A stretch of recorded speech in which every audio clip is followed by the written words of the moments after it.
వివాహమైన నాటి నుంచి నా భార్య చనిపోయేంత వరకు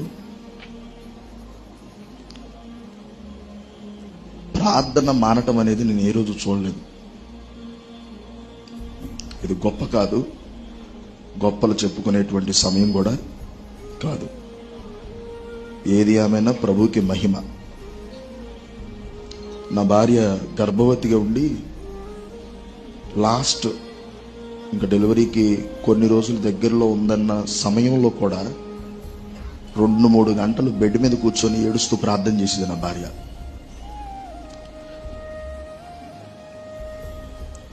ఇంతమందిని మాట్లాడుతుంటే నాకు ఒకటి అనిపించింది, నిజమే కదా, దేవుడు మనల్ని ఆశీర్వదిస్తున్నప్పుడు ప్రభువా నన్నే ఎందుకు ఆశీర్వదిస్తున్నావు అని మనం అడగనప్పుడు, దేవుడు పిలుచుకున్నప్పుడు కూడా అడిగే హక్కు మనకేమీ.